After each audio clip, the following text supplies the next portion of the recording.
Welcome. आ गए हैं विकास जी हमारे साथ। वेलकम विकास जी। हरिशंकर जी, नमस्ते। नमस्कार, कैसे हैं आप? मैं अच्छा हूँ, आप भी अच्छे ही होंगे, मुझे पता है। जी। तो देखिए, आपके साथ जो सबसे यूनिक चीज है विकास जी, वो ये है कि आप एमसीयू से पास आउट हैं, जिसको लेकर ये धारणा रहती है कि अरे आईएमसी के बिना तो एंकरिंग वगैरह में कैसे हो जाएगा। देखो, जो नए बच्चे होते हम्म। हैं उनको बहुत ज्यादा जानकारी नहीं होती है। तो ये जो सेशन है वो इस दिशा में जाएगा कि आप चाहे एमसीयू से हो या फिर आप किसी अदर रीजनल कैंपस वाले इंस्टीट्यूशन से हो, आप दिल्ली में एक अच्छे न्यूज़ चैनल में एंकरिंग का काम भी कर सकते हैं। आपका जो भी ड्रीम है आप उसे फुलफिल कर सकते हैं। ठीक है। तो मैं जी। आपसे ये पहले जानना चाहूंगा कि कैसे जो है आपकी जर्नी एमसीयू के अंदर रही, कैसे जो है आप आज न्यूज़ एंकर के तौर पे काम कर पा रहे हैं। देखिए, अगर एमसीयू की मैं बात करूं या उससे पहले हम ये बात करें कि पत्रकारिता की शुरुआत कैसे हुई, एमसीयू तक कैसे पहुंचे, एमसीयू का चयन कैसे हुआ या आईएमसी में जाना था, वो अगर हम उसकी शुरुआत देखें तो सबसे पहले तो हरिशंकर जी ऐसे है कि मैं एक एक्सीडेंटल जर्नलिस्ट हूं। और मेरा ये तय नहीं था कि मुझे पत्रकार बनना है या मुझे एंकर बनना है, लेकिन इतना फिक्स था कि कुछ भी हो, बस अपनी लाइफ से लोगों को इंस्पायर करना है, लोगों को जागरूक करना है। मैं जो चीजें कर रहा हूँ, और मेरा शुरू से था कि मैं कैमरा फ्रेंडली था, ज्यादा से ज्यादा लोगों तक चीजें पहुंचे, मेरी शुरू से कोशिश होती थी। वो दशक भी हमने देखा है जब शुरुआती दौर में फेसबुक आया था, तो उस दौर से मैं छोटी छोटी सी वीडियोस बनाना या फोटोज अपलोड करना, तो मेरा ये कोशिश थी कि मैं ज्यादा से ज्यादा लोगों से जुड़ सकूं और अपने वीडियोस के जरिए, ये मेरी कोशिश थी। तो जब शुरुआती दिन थे तो लोगों ने कहा कि लोग जब वीडियोस देखते थे तो लोगों ने कहा कि तुम्हें कुछ ऐसा करना चाहिए कि वीडियोस ज्यादा लोगों तक पहुंच सकें, या तुम कुछ ऐसा करना कि लोगों को ये दिखा पाओ जो तुम जो चीजें करते हो। तो फिर मेरे अंदर एक जिज्ञासा शुरू हुई कि कैसे किया जा सकता है। चलो, सोशल मीडिया तो एक जरिया है, पर उस समय ना वो दौर ऐसा था कि यूट्यूब बहुत ज्यादा था नहीं, क्योंकि डेटा जो था वो भी सीमित होता था, आप भी जानते हैं। तो उस समय अपलोड करने की भी ज्यादा परंपराएं नहीं थी, बहुत कम लोग जो थे जो अपलोड करते थे यूट्यूब पे। तो फिर धीरे धीरे ये लगा कि क्या किया जा सकता है। तो हमारी एंट्री हुई थिएटर में।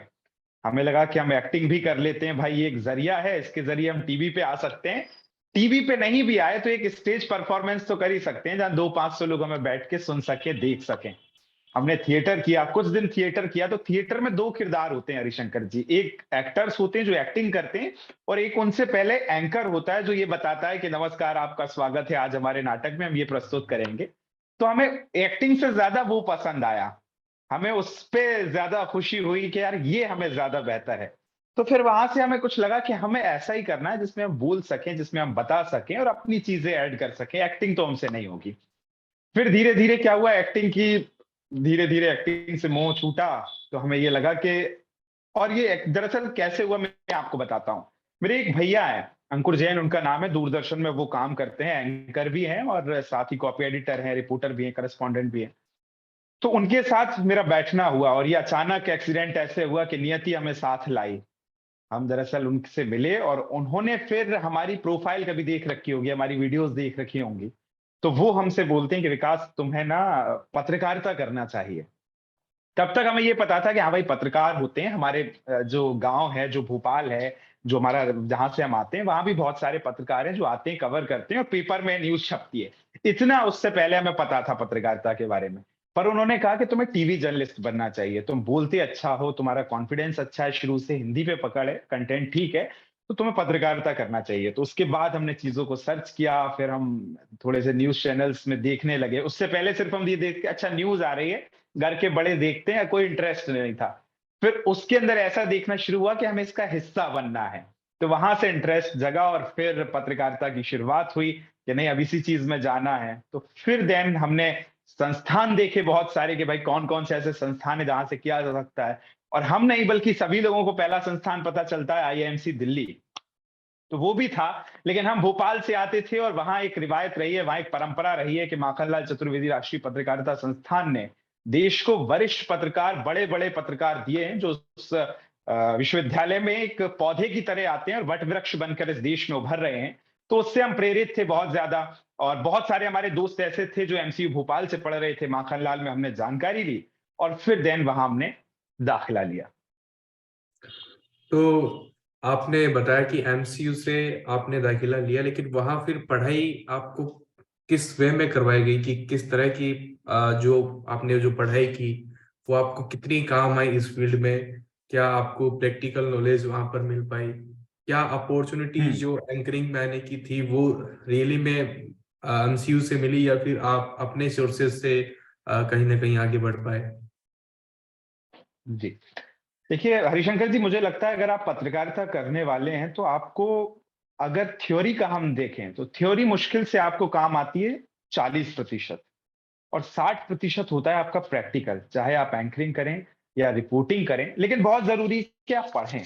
माखनलाल में जब आए तो शुरुआत में हमें पता चला कि अच्छा, ये जो चीज हम सुनते हैं इनको हमको पढ़ना भी पड़ेगा। दरअसल कैमरा क्या होता है, कैमरे को ऑपरेट कैसे किया जाता है, पीटीसीज क्या होती हैं, एंकरिंग कैसे करना है, रिपोर्टिंग कैसे करना है। और हाँ, एक चीज है कि अगर आप माखनलाल आ रहे हैं तो आप हिंदी थोड़ी सी अच्छी लेके आइए, क्योंकि हिंदी पे ज्यादा फोकस किया जाता है। टीचर्स हों, वो आम, ऐसा नहीं है कि पढ़ाएंगे तभी हिंदी बोलेंगे, उनकी आम भाषा भी वैसे ही है। वहां जो सर है वो काम को आज भी कार्य ही बोलते हैं। तो कई बार इंग्लिश वाले मीडियम वाले बच्चों को ये लगता है कि बहुत टफ हिंदी है, पर टफ नहीं है। अगर आपको भविष्य आपका हिंदी पत्रकारिता में बनाना है तो मुझे लगता है कि आप बहुत आराम से वहां सर्वाइव कर जाएंगे। हिंदी पढ़ाई होती है। तो हमने दाखिला लिया तो हमारे साथ ये हुआ कि हमारी फर्स्ट सेम में दूरदर्शन में हमारी नौकरी लग गई थी। दरअसल वहां एक एंकर की जरूरत उनको थी जो न्यूज एंकर नहीं, कैजुअल प्रोग्राम की एंकर कर सके। वहां साहित्य का एक प्रोग्राम जाता था, उसका एंकर कर सके और साथ ही सोशल मीडिया पे भी उसको मैनेज कर सके। तो एंकर कम सोशल मीडिया मैनेजर की पोस्ट थी। तो हमारी फर्स्ट सेम में वहां जॉब लग गई थी। तो फिर हमने पढ़ाई भी साथ की और वो दोनों साथ की। ये बड़ा चैलेंजिंग होता है, लेकिन अगर आप कोशिश करें, अगर आप चाहते हैं कि आप 8-10 घंटे 12 घंटे काम करें चैलेंजिंग पढ़ाई के तो साथ, डेफिनेटली तो था, फिर दो लेकिन हमने ये, किया। जी, चैलेंजिंग तो डेफिनेटली था, लेकिन ये अपॉर्चुनिटी बहुत कम लोगों को मिल पाती है कि आप कहीं ग्रेजुएशन हम्म या अपना कोर्स कर रहे हैं, उसी दौरान आपकी जॉब लग जाए और आप उसके साथ हम्म में दोनों चीजें कर पाने की जो अपॉर्चुनिटी है वो एक बहुत बड़ी बात है। क्योंकि मेरे पास जी। बहुत सारे मैसेज आते हैं कि सर ऐसा कुछ बताइए जिसमें हम काम भी कर लें और पढ़ाई भी हो जाए, प्लीज अगर कुछ ऐसा हो तो बताइए। तो हम्म ऐसा हो नहीं पाता क्योंकि बहुत कम अपॉर्चुनिटी है, तो कहाँ किसको अवेलेबल हो पाती है। ठीक है। और जब बिल्कुल एक्सपीरियंस लोग जो है जॉब मांग रहे होते हैं, ठीक है, और उसमें किसी कोर्स में बिल्कुल जिसने दाखिला लिया ही है फर्स्ट सेमेस्टर में ही अगर किसी को मिल पा रहा है, तो ये अपने आप में बहुत बड़ी बात है। मैं कहूंगा कि आपकी किस्मत भी जरूर आपका साथ दे रही थी इसमें। बिल्कुल, नियति नियति आपको ले जाती है। और क्योंकि जी। दूरदर्शन में दरअसल कैजुअल एंकर था, तो उसमें आपको वहां किसी कोर्स की जरूरत नहीं थी। अगर आप बहुत अच्छा परफॉर्मेंस करते हैं, आपका साहित्य पे पकड़ है और आपके शब्दों पे पकड़ है, भाषा पे आपकी पकड़ है, तो आप एंकरिंग कर सकते हैं। तो वो एक जरिया था। वैसे अब बहुत सारे लोग यहाँ पूछते हैं कि आप पढ़ाई करते करते कैसे कर लिए, कैसे वो जॉब पा लिए। तो उसका क्राइटेरिया यही था कि अगर आप अच्छी एंकरिंग कर सकते हैं तो वहां कैजुअल एंकर के रूप में आप काम कर सकते हैं। तो वहां से ऐसे शुरुआत हुई। लेकिन पढ़ाई भी बहुत जरूरी है। हालांकि बहुत ज्यादा काम पढ़ाई फील्ड में आपको नहीं आती है, लेकिन बहुत सारी चीजें ऐसी है, अगर आप पढ़ेंगे, क्योंकि आज आप हरिशंकर जी देख रहे हैं कंपटीशन बहुत ज्यादा है। और अगर आप एक सब्जेक्ट में आप सोचते हैं मुझे एंकर बनना है, तो मैं बस एंकरिंग के जो टिप्स हैं, जो जरिए हैं उसके कि क्या क्या मैं पढ़ सकता हूं, वो आप देख के एंकरिंग कर लें, तो ऐसा तो मुझे लगता है कि नहीं हो सकता। आपको हम्म। सब चीजों के बारे में पता होना चाहिए, न्यूज रूम की आपको बारीकियां पता होना चाहिए। तो वो आपको पढ़ाई के दौरान पता चली। वो वहां से हमने सीखा कि स्क्रिप्ट कैसे तैयार की जाती है, कौन सी खबरें वहां किस एंगल से बनाई जाती हैं। तो ये पत्रकारिता में पढ़ाई के दौरान मुझे माखनलाल से पता चला। बाकी तो डिग्रियां तालीम की, खर्चों की रसीदें हैं। इल्म वही है जो किरदार में झलकता है। तो किरदार अगर आप मजबूत करते हैं, प्रैक्टिकली मजबूत होते हैं, तो फिर आप ज्यादा आगे बढ़ पाएंगे। कंक्लूजन में मैं ये कह सकता हूँ कि चाहे आपका संस्थान कोई भी हो, अगर आपने हम्म कहीं से भी पत्रकारिता का करने का, एंकरिंग करने का बेसिक हासिल कर लिया और आप प्रैक्टिकल हम्म चीजें करते जा रहे, प्रैक्टिस करते जा रहे हैं, तो आप एक अच्छे खासे न्यूज चैनल में काम कर सकते हैं। इसमें दिक्कत नहीं आएगी, मतलब रास्ते तो खुल बिल्कुल। ही जाएंगे, इतना मैं कह सकता हूँ। ठीक है हम्म जी।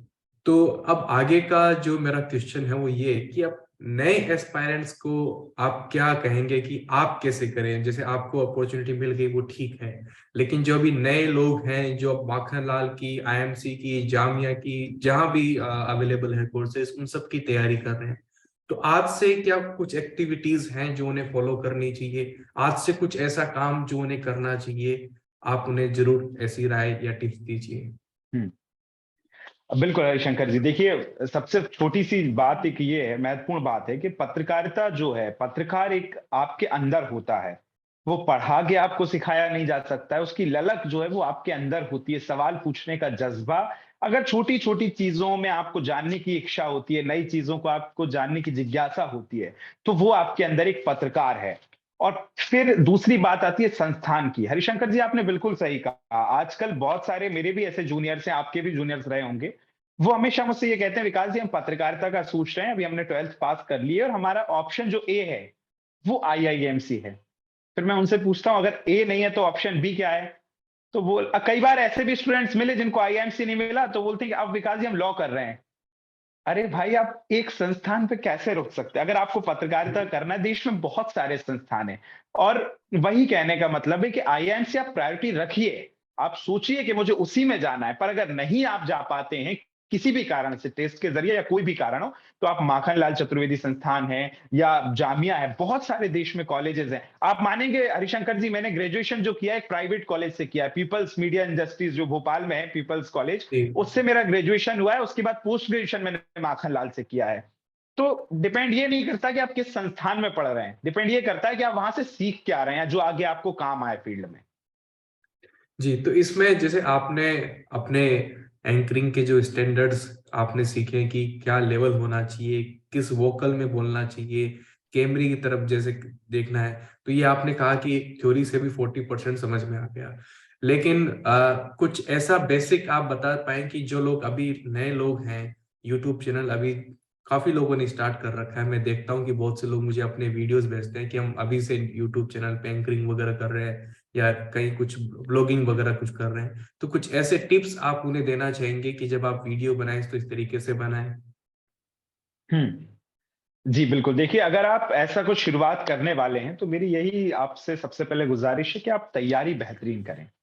आप देखते हैं कि बहुत सारी फ़ील्ड अगर हम देखें, तो अगर आप मेडिकल की तैयारी करते हैं, तो आप 1-2 साल उसकी कोचिंग करते हैं। फिर अगर आपका क्लियर होता है, तो आप एमबीबीएस में जाते हैं, 4 साल पढ़ाई करते हैं, 2 साल एमडी के लिए देते हैं, 5-6 साल लगते हैं। सेम चीज़ अगर इंजीनियरिंग में देखेंगे, वहाँ भी यही है। अगर आप ये चाहते हैं कि आप पत्रकारिता में आए हैं और आप शुरुआत में ही 10 वीडियो डाल रहे हैं और उसमें आपको कॉन्फिडेंस नहीं आता और वहाँ से आप डीमोटिवेट हो जाते हैं कि हमसे हो नहीं रहा है। तो इतनी जल्दी गिव अप हार मत मानिए, आप तैयारी बेहतरीन कीजिए, उसके बारे में पढ़िए, थोड़ा-सा समय रखिए, धैर्य रखिए, संयम रखिए। और मोबाइल मुझे लगता है आपका एक बहुत अच्छा ज़रिया है। लेकिन आपको ये समझना होगा कि सिर्फ बना के डालना ही आपको काम नहीं है। अगर वो बना के आपको ये सैटिस्फाई नहीं हो रहा है कि इसमें कुछ नयापन है, इसमें कुछ ऐसा है जो शुरुआत के वीडियो का जो 20 सेकंड है, वहां आपका ऑडियंस रुकेगा, वहां ट्रैफिक आपका रुक सकता है।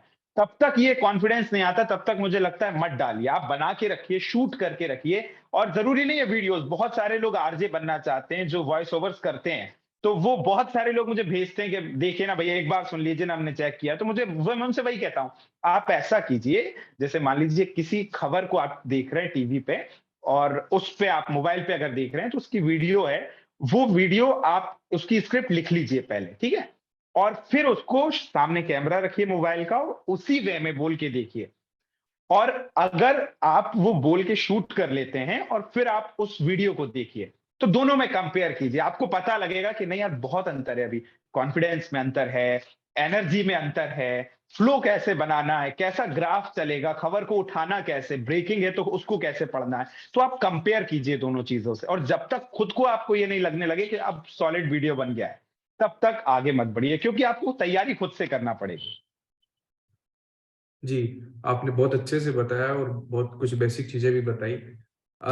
मैं आपसे ये पूछना चाहूँगा कि जो हिंदी खबर में आप इस समय काम कर रहे हैं, तो कैसा रूटीन रहता है? मतलब कैसे काम होता है? अगर उसका एक ओवरव्यू आप दे सकें कि कब आपके पास स्क्रिप्ट आती है या कब नहीं आती है? कब आपको टॉपिक मिलता है? आप उसकी तैयारी कैसे करके जाते हो? तो इसके बारे में प्लीज़ बता पाएँ तो अच्छा रहेगा। ज़रूर। हरिशंकर जी, देखिए, हर चैनल का अपना एक अलग क्राइटेरिया होता है, हर जी। चैनल का अपनी एक अलग ज़िम्मेदारी। और एंकरिंग के लिए भी जो एंकर हैं, वो देखिए सिर्फ़ एंकर पोस्ट पे तो होते नहीं है, या एंकर कम प्रोड्यूसर, एंकर कम करेस्पोंडेंट, एंकर कम स्पेशल करेस्पोंडेंट, एंकर कम कंटेंट राइटर, तो अलग-अलग पोस्ट होती हैं। मैं यहाँ पे एंकर कम प्रोड्यूसर और करेस्पोंडेंट हूँ। तो जी, मान लीजिए हिंदी खबर की मैं बात करूं तो मुझे, जैसे मैं सबसे पहले जाता हूं, अपना मेकअप लेता हूं, उसके बाद एक प्रोड्यूसर होता है मेरे पास। प्रोड्यूसर मुझसे आके मिलता है, जो मेरे दिन भर के शेड्यूल बुलेटिन्स होते हैं। जैसे मुझे आज 8 बुलेटिन करना है, तो अगर पहला बुलेटिन मेरा 3 बजे है, तो 3 बजे का जो प्रोड्यूसर है वो, उसके पास भी चार्ट होता है। वो देखेगा कि एंकर विकास सक्सेना है, वो मुझसे आके मिलेंगे और मुझे ये बताएंगे कि विकास सर देखिए, हमारी 20 खबरें रहेंगी और 5 खबरों पे हम लाइव लेंगे, 2 पे हमारे साथ शुरू में मंत्री जुड़ेंगे, और इस तरह से वो शेड्यूल समझा देते हैं। फिर देन आपको एक बार स्क्रिप्ट पढ़ना होती है, जो कि आप हमेशा पढ़िए। आप में से जो भी लोग देख रहे हैं, वो कभी ये इस भ्रम में मत रहिए कि हम एंकर बन गए। या शुरुआती दौर में ये होता है हरिशंकर जी, आप जब एंकरिंग करने लगते हैं तो अरे अब तो सीधा जाके हम स्क्रीन पे हो जाएंगे। नहीं, आप तैयारी कभी मत छोड़िए, एक बार स्क्रिप्ट पढ़िए, क्योंकि उसमें जो गलतियां होती हैं वो आपको क्लियर हो जाती हैं, दूर हो जाता है और कॉन्फिडेंट आप हो जाते हैं। तो एक बार अपनी स्क्रिप्ट पढ़िए, उसके बाद देन आप बुलेटिन में जाइए। कमांड आपके पास होती है, आपको पता होता है कि अच्छा इस खबर पे ऐसे लेना है, तो फिर देन आप बुलेटिन में जाते हैं और यही पूरा दिन भर चलता है। हालांकि जब डिबेट्स होती हैं, देखिए जब आप बुलेटिन करते हैं तो आपको एक स्क्रिप्ट मिलती है, टेलीप्रॉम्प्टर टीपी पे आपको स्क्रिप्ट मिलती है। ब्रेकिंग अगर आती है, अगर हम इसको विस्तार से मैं समझाऊं, क्योंकि बहुत छोटी छोटी नई नई चीजों से मैं जरिए समझाने की जरूर। कोशिश कर रहा हूं कि जो लोग नए हैं उनको समझ में आ जी, जाए।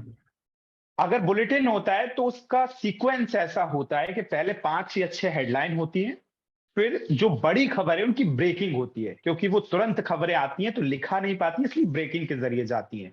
ब्रेकिंग आती है, जो ब्रेकिंग है उन पे या तो लाइव होता है, क्योंकि अब भाई 4 लाइन में तो आप खबर बता नहीं पाओगे ना दर्शक को, तो फिर रिपोर्टर लाइव होता है, या फिर अगर किसी पार्टी से संबंधित है तो उस पार्टी का प्रवक्ता जुड़ेगा, क्योंकि आपको उसको डिस्क्राइब करवाना है उससे, या फिर रिपोर्टर आपका लाइव रहेगा। तो वो 4 जो शुरुआती आप बुलेटिन खोलते हैं तो वो ब्रेकिंग से खोलते हैं, और ब्रेकिंग के जरिए आप उस पर लाइव जोड़ते हैं, लाइव बातचीत करते हैं। उसके बाद फिर जो सीक्वेंस आता है वो आपकी रूटीन खबरें रहती हैं, जो पिछले बुलेटिन में थी या जो विस्तार से खबरें होती हैं।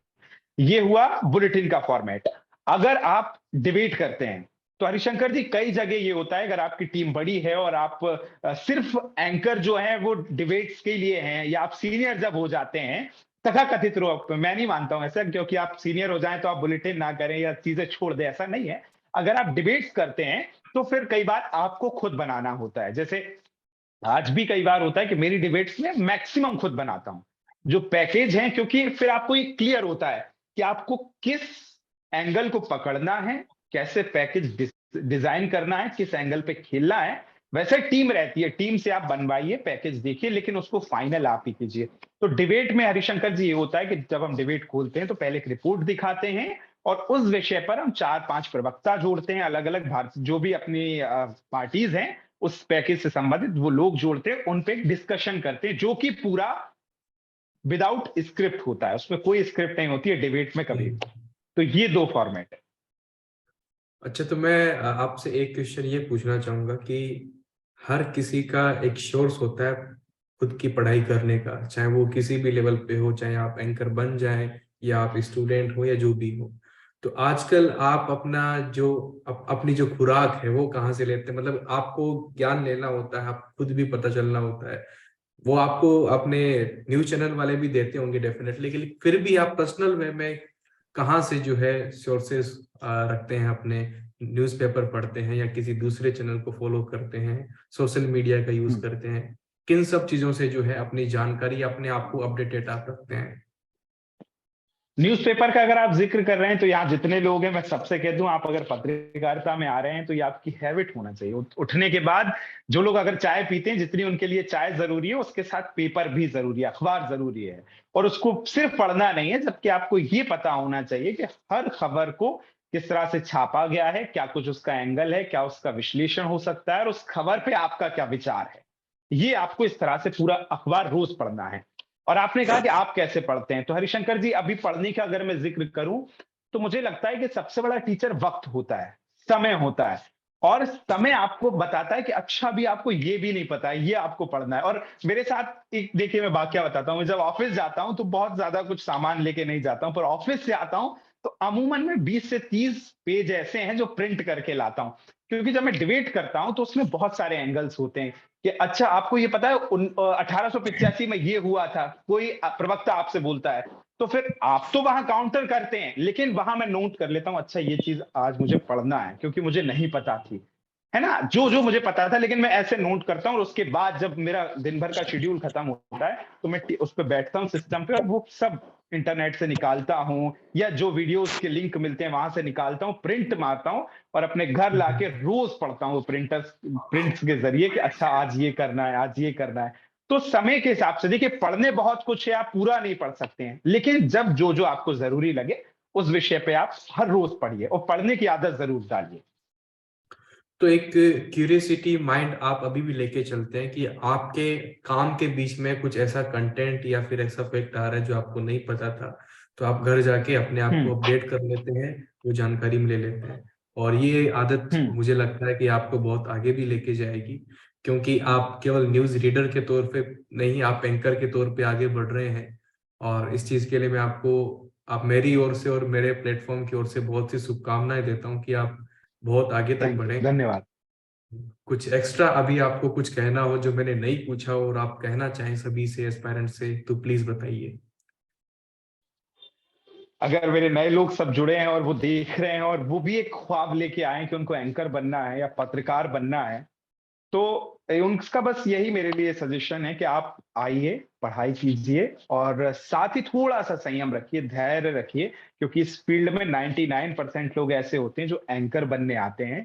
तो अपनी काबिलियत पे काम कीजिए, काबिल होने के लिए काम कीजिए, कैसे आप बेहतर, अगर आपको आपकी क्लास में ये मत देखिए कि आप कहाँ कैसे बड़े एंकर बन सकते, नहीं, आप जहां बैठे हैं, अगर आपकी क्लास में 20 लोग हैं और 20 में से आप सबसे अच्छा बोल पा रहे हैं, यदि आप जब बोलना शुरू करें तो वो 19 लोग जो हैं वो आपको सुनना शुरू करें और 19 ये कहने लगे यार इसमें एक एंकर मटेरियल है, ये जब बोलता है तो सब चुप हो जाते हैं।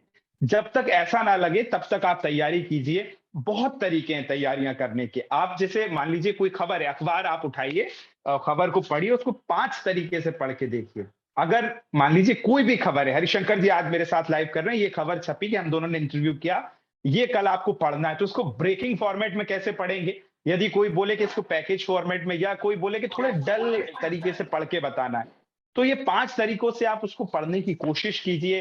यदि आप पत्रकारिता जगत में आए हैं तो उस ज्यादा से ज्यादा लोगों से मिलिए। और एक चीज होती है कि झिझक, तो झिझक को भूल जाइए, क्योंकि अब आप पत्रकार हैं। जिस दिन आपने दाखिला लिया है और नहीं भी लिया है, यदि आपके मन के अंदर कोई पत्रकार ने दाखिला ले लिया है तो आप ये सोच लीजिए कि आप पत्रकार हैं। बिल्कुल कंफ्यूजन में मत रहिए, और अगर आप ये माइंड सेट क्लियर कर लेंगे तो फिर ज्यादा विषय की तरफ आप तेज भागेंगे।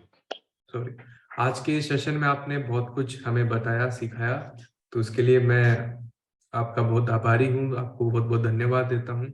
और आगे भी आप हमसे जुड़े रहिएगा, और आपके जो आपका जो करियर है उसमें आगे बढ़ने के लिए फिर से जो है अपनी ओर से और अपने यहाँ प्लेटफॉर्म। यहाँ मैं आपको रोकना चाहूंगा, 2 मिनट आपसे लेना चाहूंगा। जी आपके जी हरिशंकर जी के बारे में मैं बता दूं कि आपसे मैं बहुत, हम कम से कम 3 साल से ज्यादा का वक्त हमें हो गया है जब से हम जुड़े हैं दोनों। जी और आप ये जो प्रयास कर रहे हैं हरिशंकर जी, बहुत बहुत कम ऐसे देखने को मिलता है। बच्चे अक्सर इसलिए भ्रमित होते हैं कि उनको ये पता ही नहीं है दरअसल कि वो दाखिला लें कैसे, या ये पता ही नहीं है कि पत्रकारिता को कैसे जाने, क्योंकि कोई वीडियोज नहीं है। और अगर आप जो एक्सपीरियंस लोग हैं, जो बड़े फैन हो गए, उन तक आप पहुंच नहीं पाते। बहुत सारे इंस्टाग्राम पे मैसेजेस भेजते हैं पर कोई रिप्लाई नहीं आता। आप जो प्रयास कर रहे हैं हरिशंकर जी, मैं पर्सनली रूप से बहुत खुश हूं। अगर मेरे पास समय होता तो मैं भी ऐसा ही कुछ करता, लेकिन आपके पास समय है, आप उस चीजों को अगर आगे सिखा रहे हैं, ये बहुत अच्छा प्रयास है। और हरिशंकर जी हमेशा मुझे भी मार्गदर्शित करते रहते हैं, तो आपका जो स्नेह है, जो आपका प्यार है, वो ऐसा ही बना रहे। जी ये क्या नीचे आ रहा है? अच्छा, क्वेश्चन आ रहे हैं ये। जी, जो आपने बता दिया है वही पूछ रहे हैं कि package writer, script writer, academic में आप अच्छा बहुत अच्छा। अच्छे सीख पाएंगे प्रिंस सक्सेना जी। एकेडमिक्स में थोड़ा बचा के रखिए, है ना? ठीक और है। जो क्वेश्चन है वो आप हरिशंकर जी से पूछ सकते हैं, सारे जवाब मिलेंगे यहाँ आपको। जी जी विकास जी, थैंक यू वेरी मच। और मेरी ओर से, आप और मेरे प्लेटफॉर्म की ओर से आपको बहुत बहुत शुभकामनाएं। मैं आशा करता हूं कि आप बहुत अच्छे लेवल तक पहुंचे और भी आगे बड़े चैनल्स तक पहुंचे और एक देश में बड़ा चेहरा बने, एक न्यूज एंकर के अंदर नए मानक स्थापित करें। Thank you very much, all the best.